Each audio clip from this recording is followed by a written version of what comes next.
शिक्षा चैप्टर में यहाँ तक पढ़ाए थे कि यह दुनिया वकीलों, सिपाहियों और सैनिकों की दुनिया है। मतलब इस दुनिया में वकील, सिपाही और सैनिक, इन्हीं लोग की ये दुनिया है। यह उन महत्वाकांक्षी स्त्रियों, पुरुषों की दुनिया है जो प्रतिष्ठा के पीछे दौड़े जा रहे हैं और इसे पाने के लिए एक दूसरे के साथ संघर्षरत हैं। मतलब कि एक दूसरे से हमेशा कंपटीशन में है कि हम आगे निकल जाए तो हम आगे निकल जाए। दूसरी ओर अपने अपने अनुयायियों के साथ सन्यासी और धर्म गुरु हैं जो इस दुनिया में या दूसरी दुनिया में शक्ति और प्रतिष्ठा की चाह कर रहे हैं। मतलब ये अलग अलग अनुयायी हैं। मतलब धर्म गुरु जो अपने अपने अनुयायी के साथ क्या करते हैं, अपनी अलग दुनिया में शक्ति और प्रतिष्ठा स्थापित करने के चक्कर में है, चाह कर रहे हैं। यह विश्व ही पूरा पागल है, पूर्णतया पागल। यह विश्व ही पागल है, पूर्णतया पागल, पूर्णतया भ्रांत। यहाँ एक ओर साम्यवादी पूंजीपति से लड़ रहा है तो दूसरी ओर समाजवादी दोनों का प्रतिरोध कर रहा है। यहाँ प्रत्येक मनुष्य किसी न किसी के विरोध में खड़ा है और किसी सुरक्षित स्थान पर पहुंचने के लिए प्रतिष्ठा, सम्मान, शक्ति और आराम के लिए संघर्ष कर रहा है। यह संपूर्ण विश्व ही परस्पर विरोधी विश्वासों, विभिन्न वर्गों, जाति, पृथक पृथक विरोधी राष्ट्रीयताओं और हर प्रकार की मूढ़ता और क्रूरता में छिन्न भिन्न होता जा रहा है। और यह वही दुनिया है जिसमें हम रह सकने के लिए आप शिक्षित किए जा रहे हैं। आपको इस अभागे समाज के ढांचे के अनुकूल बनने के लिए उत्साहित किया जा रहा है। आपके माता पिता आपसे यही चाहते हैं और आप स्वयं भी इसी में रहना चाहते हैं। मतलब इस सारे गले हुए समाज, जितना विवरण सुना लो, इसी में न रहने के लिए शिक्षित हो रहे हैं। जिस समाज में सब कोई एक दूसरे से संघर्ष कर रहा है, सब कोई एक दूसरे से लड़ रहा है, सब कोई एक दूसरे का किसी न किसी कारण से विरोध कर रहा है और सब कोई अपने आप को सुरक्षित स्थान पर पहुंचने का प्रयास कर रहा है और इसी समाज में हम रहने के लिए, इसी दौर में दौड़ने के लिए अपने आप को तैयार कर रहे हैं। तब शिक्षा का कार्य क्या है? क्या वह इस सड़े हुए समाज के ढांचे के अनुकूल बनने में आपको सहायता करे? मतलब ये जो सड़े हुए समाज है, क्या इस सड़े हुए समाज में ही ढल जाने में आपको सहायता करे, अनुकूल बनने में सहायता करे, या आपको स्वतंत्रता दे, पूर्ण स्वतंत्रता, कि आप एक भिन्न समाज का, एक नूतन विश्व का निर्माण कर सके? यही बात वहां गाड़ी में बोल रहा था कि समाज में बच्चे बिगड़ रहे हैं, उनका माता पिता में दोष है, ये दोष है, वो दोष है। और यही बात जब हम बोल रहे थे कि आखिर जो बच्चा जन्म लेकर के तैयार हो रहा है वो किस समाज में तैयार हो रहा है? इसी समाज में ना। इसका मतलब ये समाज बिगड़ा हुआ है, तभी ना जो जन्म लेकर के बिगड़ रहा है, समाज को देख करके बिगड़ रहा है। तो वो समाज को दोष नहीं दे रहा है, वो कह रहे हैं हम समाज चेंज कर लेंगे, हम उसको लेकर के दूसरे जगह चले जाएंगे। तो हम बोले कि लेकर के अगर चले जाएंगे, वहां भी समाज अगर बिगड़ा हुआ मिलेगा, तो आप बताइए कि आप खुद अगर बचेंगे तो बचना क्या है? बचना शिक्षा है? किसी चीज से भागना शिक्षा है? तो नहीं है। तो भागना शिक्षा नहीं, तो मतलब कि आप कहाँ जा रहे हैं? आप इस चीज को बदलने का प्रयास करेंगे ना। अब मान लो कि घर में जो लोग बड़े हैं, तो जो बड़े हैं वो अगर आप शब्द, गाली गलौज, कुछ दुर्व्यवहार नहीं करेंगे तो छोटे कैसे सीखेंगे? अगर घर से नहीं सीखेंगे तो सोसाइटी में सीख रहे हैं। तो सोसाइटी में भी तो जो रहने वाले लोग हैं अगल बगल के, वो भी तो कुछ गलत कर रहा है ना। या तो खैनी गुटका बच्चा के सामने खड़ा है, गाली दे रहा है, अपशब्द बोल रहा है, तभी तो वो छोटा बच्चा सीखेगा। वो सीख करके तो आया नहीं है। तब कह रहा है कि नहीं, तुम समाज को बदलने के लिए बात कर रहे हो, तो हमें बदलेगा कैसे? तो मेरा बात खराब लग रहा था उस सबको। एगो बुढ़ऊ थे, वो पिनिक गए थे, अन्य पिनिक के क्या कीजिएगा, रही है। तो कह रहे हैं कि आपको ना बड़े लोगों से बोलने नहीं आ रहा है। हम बोले कि तर्क वितर्क में ना उम्र नहीं देखा जाता है। अब बड़े हैं, चाहे मान ली एज में भले कुछ भी है, अगर हम कुछ गलत बोलेंगे तब ना, तब ऐसा होता है। सुनो, तो क्या शिक्षा का काम यही है? अनुकूलन नहीं, बल्कि आपको स्वतंत्रता दे और पूर्ण स्वतंत्रता दे, जिसके कारण आप एक अलग समाज और नूतन विश्व का निर्माण कर सके, मतलब कि नई दुनिया बना सके। हमें ऐसी ही स्वतंत्रता की आवश्यकता है, सुदूर भविष्य में नहीं, अपितु इसी क्षण, अन्यथा हम सभी नष्ट हो जाएंगे। मतलब कि अभी से ही जरूरी है, नहीं तो हम क्या हो जाएंगे? नष्ट हो जाएंगे। जो जैसा चल रहा है उसी में हम मिलते चले जाएंगे। हमें अविलंब एक स्वतंत्रता पूर्ण वातावरण तैयार करना होगा, ताकि आप उसमें रहकर अपने लिए सत्य की खोज कर सकें, आप मेधावी बन सके, ताकि आप अपने अंदर सतत एक गहरी मनोवैज्ञानिक विद्रोह की आस्था में रह सके। मतलब कि आप मनोवैज्ञानिक विद्रोह कर सके, मतलब कि आपके अंदर जो परिवर्तन संसार में समाज में करने की जो भावना है, जो विचार है, उसको प्रकट कर सके। इसलिए आपको स्वतंत्र रहना और जो वातावरण है उसको स्वतंत्र बनाना, ये क्या है? जरूरी है। क्योंकि सत्य की खोज तो केवल वे ही कर सकते हैं जो सतत इस विद्रोह की अवस्था में रहते हैं, वे नहीं जो परंपराओं को स्वीकार करते हैं और उनका अनुकरण करते हैं। मतलब जो परंपरा को स्वीकार करते हैं और उसका अनुकरण करते हैं, वे इस समाज में विद्रोह नहीं कर सकते, इस समाज पर सवाल नहीं उठा सकते। जैसे मान लो हमसे एज में ज्यादा था, वो शायद 26 या फिर 27 ईयर्स का था। हमसे मेरा एज पूछा था, हम बोले 23। तो बोला कि तुम हमसे भी जूनियर हो। तो फिर वो हमें ज्ञान दिया, थोड़ा सा ज्ञान क्या दिया कि जब बड़े बात कर रहे हैं ना, तो बीच में ना नहीं बोलेगा। हम लेकिन बीच में नहीं बोलेंगे, लेकिन उनका बात खत्म होने के बाद तो बोलेंगे ना, तो बोलेंगे। तो हम बोले कि ये जो तुम बात हमको बताए, ये जो थ्योरी कि बड़े लोगों के बीच में नहीं बोलना चाहिए, ये थ्योरी ना बहुत पुराना, बहुत प्राचीन काल का है। अब कुछ बदलाव करोगे, अगर तुम्हें मालूम है तो तुम सवाल उठाओगे, बोलोगे। अगर नहीं बोलोगे तो मतलब तुम कुछ नहीं हो। तुम हो क्या? तुम तो अनुकरण कर रहे हो ना, परंपरा के अनुसार चल रहे हो। तब वो लोग मेरे बात को कैसे समझ सकता है? समझने के लिए इस स्तर तक आना चाहिए ना। तो इसमें एगो टीचर थे ITI कॉलेज का, वहां महाराजगंज के। तो उनसे अभी बता दिए, बोले ना कि आपको अगर मौका मिले तो जाइए, 12th क्लास के लास्ट चैप्टर है गद्यखंड का शिक्षा, उसको पढ़िए और तब फिर हमसे कभी बोलिएगा, भेंट कीजिएगी क्या है।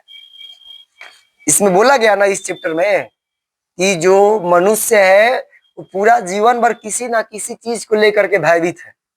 तो हम उनसे बोले कि हम आप चाहे अभी जितने लोग हैं, मेरे में थोड़ा कम लेकिन आप लोगों में ज्यादा डर है, भय है। तो खराब लग गया। कह रहे हैं कि डर कैसे? हम बोले कि सब किसी को यहाँ डर है। नौकरी छूटने का डर, घर जा रहा है तो लेट जाने का डर, बाल बच्चा है तो उसको पालन पोषण का डर, पढ़ाने लिखाने का डर, नौकरी है तो छूटने का डर, नौकरी नहीं है तो नौकरी होने का डर। हर समय किसी ना किसी भय में भरे हुए हैं। फिर बात मान रहा है, फिर चोट के काटने का प्रयास कर रहा है, लेकिन ऐसा कुछ हो नहीं रहा है। अब नहीं हो रहा है तब तनी सा भाई ये थी है ही, दिक्कत होगा ही। इसीलिए परंपरा के विरोध में जाना क्या है? वे ही कर सकते हैं। कौन लोग?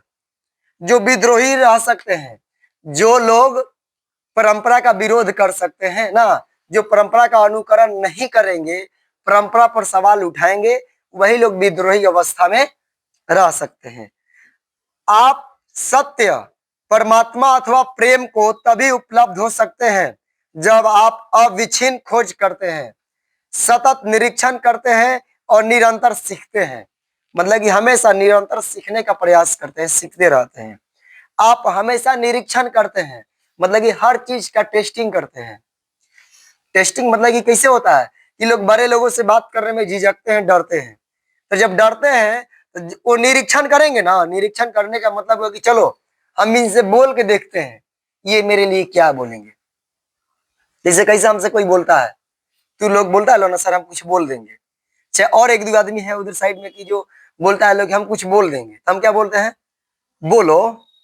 अरे बोलोगे तो हमें पता चलेगा नहीं कि कौन सा शब्द तुम्हारे अंदर है, जो शब्द वो बाहर आएगा और हमें पता चलेगी क्या है। अगर उस शब्द जान रहे हैं तो मेरे लिए नॉर्मल हो जाएगा, और नहीं जान रहे हैं तो नया होगा। अगर हम डर जाते कि बाप रे कुछ बोल देगा लोग, क्या बोल देगा, तो फिर नहीं बोलते, नहीं सवाल उठाते। तो इसीलिए नहीं बोलता है कि भाई क्या बोलेंगे, जितना शब्द बोलेंगे वो जानेंगे ना हम। अगर बोलेंगे कि तुम लोग कौन ऐसा शब्द बोलो, तो क्या बोलोगे, कुछ नया शब्द लाना पड़ेगा ना जो हम नहीं सुने होंगे। अगर वो बात सुने हैं जानते हैं तो क्या बताओगे, फिर तो मेरे लिए मजाक बन जाएगा, क्या बात बोले हो। इसीलिए जो लोग निरीक्षण करते हैं, जो लोग निरंतर सीखते हैं, वे ही सत्य की खोज कर सकते हैं। लेकिन आप भयभीत हैं, तब आप न तो खोज कर सकते हैं, न निरीक्षण कर सकते हैं, न सीख सकते हैं, न गहराई से जागरूक ही रह सकते हैं। मतलब कि जब आप डरे हुए हैं तो आप डरे हुए तो न निरीक्षण करेंगे, न सीखेंगे, न ही गहराई से जागरूक हो सकेंगे। मतलब कि इन सभी कार्यों में से आप कुछ नहीं हो सकेंगे। जब डरेंगे तो हम कुछ कर पाएंगे, नहीं कर पाएंगे। और लगभग सब किसी का ही हाल रहता है। अपने घर में मम्मी पापा से कहता हुआ अंकल है डांट देते हैं, और दादा परदादा है चिल्ला देते हैं। पहले ये डर गए, तुम्हारे अंदर कुछ अगर सवाल भी उठा है तो उसको तुम नहीं पूछ पाते हो।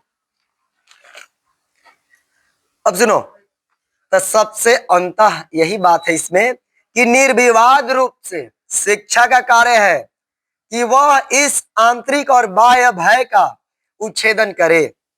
यह भय जो मानव के विचारों को, उसके संबंधों को और उसके प्रेम को नष्ट कर देता है। मतलब यह जो भय है ये मानव के हर चीज को क्या कर देता है, नष्ट कर देता है। अगर तुम्हारे अंदर डर है तो तुम्हारा विचार नष्ट हो जाएगा। सबसे पहले तुम्हारे अंदर अगर कोई विचार है बढ़िया और तुम डर रहे हो तो तुम अपने विचार को नहीं रख पाओगे, तो तुम्हारा वो सुंदर जो विचार है वो नष्ट हो जाएगा। दूसरा चीज, भय के कारण अपने संबंध को नष्ट कर दोगे। अगर तुम्हारा संबंध रिश्ता है किसी से बढ़िया तो तुम्हारा डर के कारण क्या हो जाएगा, नष्ट हो जाएगा।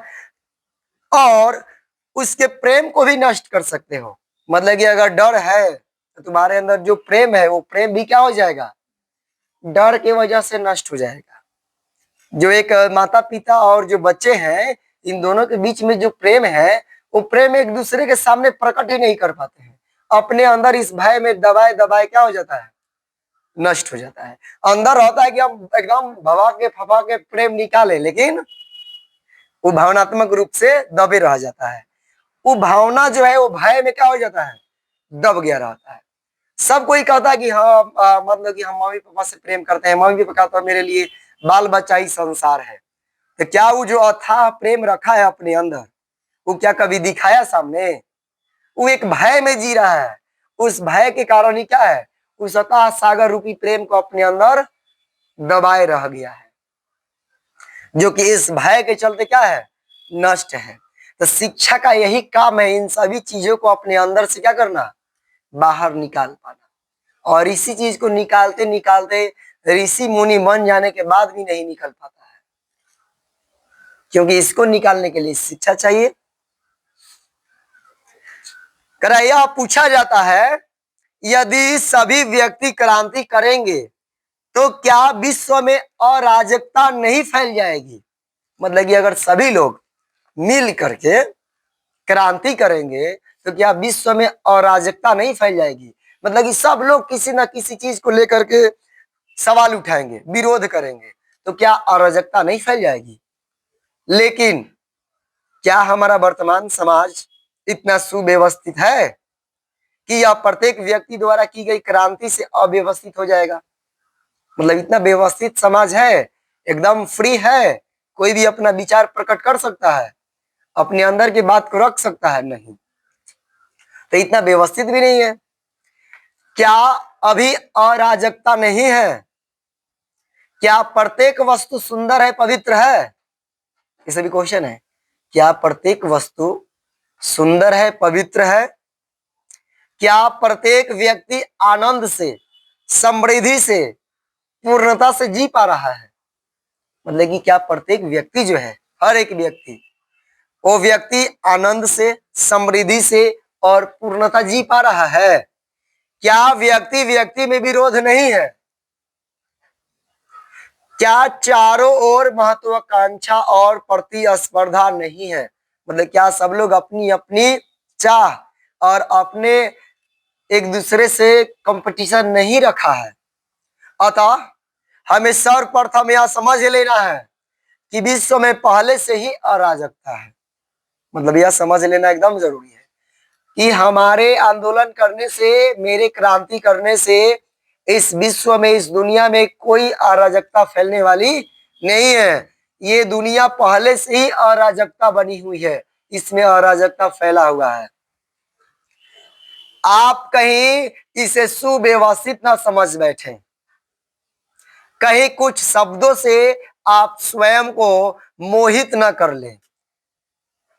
चाहे भारत हो, चाहे यूरोप, चाहे अमेरिका हो, चाहे रूस, संपूर्ण विश्व ही नाश की ओर अग्रसर हो रहा है। मतलब पूरा ये जो विश्व है सब क्या हो रहा है? नाश की ओर अग्रसर हो रहा है। यदि आप सचमुच इसका क्षय देखते हैं तो यह आपके लिए एक चुनौती है। चुनौती है कि आप इस ज्वलंत समस्या को हल खोजें। मतलब ये जो ज्वलंत समस्या है इसका हल खोजें। आप इस चुनौती का उत्तर किस प्रकार देते हैं? यह बड़ा महत्वपूर्ण प्रश्न है। मतलब इस चुनौती का हल आप किस प्रकार खोजते हैं, यह महत्वपूर्ण प्रश्न है, क्या नहीं है? यदि आप इसका उत्तर एक हिंदू या एक बौद्ध या एक ईसाई या एक साम्यवादी की भांति देते हैं, तब आप यह प्रत्युत्तर नहीं होगा। तब यह आपका प्रत्युत्तर, मतलब कि आप एक किसी न किसी पक्ष में जब आप जाकर के इसका आंसर खोजते हैं तब आप इसका सही उत्तर नहीं दे पाएंगे। आप इसका प्रत्युत्तर पूर्णता से तभी दे सकते हैं जब आप अभय हो। मतलब कि आप में थोड़ा सा भी डर न हो। आप एक हिंदू या एक साम्यवादी या एक पूंजीपति की भांति न सोचे, अपितु एक समग्र मानव की भांति इस समस्या का हल खोजने का प्रयत्न करें। मतलब कि पूरे समाज के जो पूरे मानव जाति जो है, तो पूरे मानव जाति के लिए जब आप सोचेंगे, जब उसके लिए खोज करेंगे, तब जाकर के आप निष्पक्ष होंगे। अगर आप किसी भी देश, समाज, साम्यवादी, पूंजीवादी के रूप में अगर सोचेंगे तब आप इसका प्रत्युत्तर नहीं दे सकेंगे। जब पूरे मानव के लिए सोचेंगे तब जाकर के इसका उत्तर दे पाएंगे। आप इस समस्या का तब तक हल नहीं कर सकते जब तक कि आप स्वयं संपूर्ण समाज के खिलाफ क्रांति नहीं करते, इस महत्वाकांक्षा के खिलाफ विद्रोह नहीं करते जिस पर संपूर्ण मानव समाज आधारित है। मतलब ये जो पूरा मानव समाज आधारित है, अगर इसके विरोध में पूरा आप विद्रोह करेंगे, प्रश्न उठाएंगे, तब जाकर के आप सही उत्तर दे पाएंगे, किसी एक चीज के लिए नहीं। तो आप अंदाजा लगाओगे सब लोग डर में है। क्या चीज है? डर में है। भारत में जो लोग हैं वो लोग पूरे मानव की एक समान रूप से बात नहीं करेंगे। इसलिए बात नहीं करेंगे, जो हिंदू है वो भी पूरा मानव की बात करना नहीं चाह रहा है, बल्कि कुछ ना कुछ अपने धर्म से जोड़ देगा, क्योंकि उसके धर्म के मानने वाले लोग उसको बाहरी समझने लगेंगे। जो मुस्लिम होगा, जो ईसाई होगा, उस सब का बात करेगा, लेकिन अपना जो है वो बढ़ा चढ़ा करके बात करना स्टार्ट कर देगा। तो इस तरह से उसका प्रत्युत्तर नहीं हो पाता है, यानी कि वो क्रांति नहीं कर सकेगा जब तक वो महत्वाकांक्षी होगा, अभिलाषी होगा। जब आप स्वयं महत्वाकांक्षी नहीं है, परिग्रही नहीं है एवं अपनी ही सुरक्षा से चिपके नहीं है, तभी आप इस चुनौती का प्रत्युत्तर दे सकेंगे। मतलब कि आप किसी डर भय में नहीं है, आप किसी पक्ष में नहीं है, आप किसी परिग्रही में नहीं है, तब आप निष्पक्ष रूप से प्रत्युत्तर दे सकेंगे, तभी आप नूतन विश्व का निर्माण कर सकेंगे, मतलब तभी आप एक नए विश्व का निर्माण कर सकेंगे। क्रांति करना, सीखना और प्रेम करना, ये तीनों पृथक पृथक प्रक्रियाएं नहीं है। यही बात समझने वाला है कि जब आप क्रांति करते हैं तो क्रांति करते हैं तभी किसी न किसी चीज के लिए कर रहे हैं। आप सीख रहे हैं, सीख रहे हैं तभी किसी न किसी एक चीज के लिए सीख रहे हैं। और प्रेम कर रहे हैं, तो ये तीनों जो चीज है, तीनों एक ही चीज है। क्या है?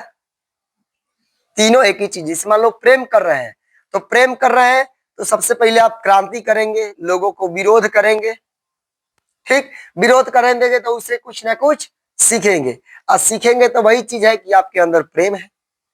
मतलब कि संघर्ष करना, सीखना और प्रेम करना, ये तीनों अलग अलग बातें नहीं, ये तीनों एक ही बात है।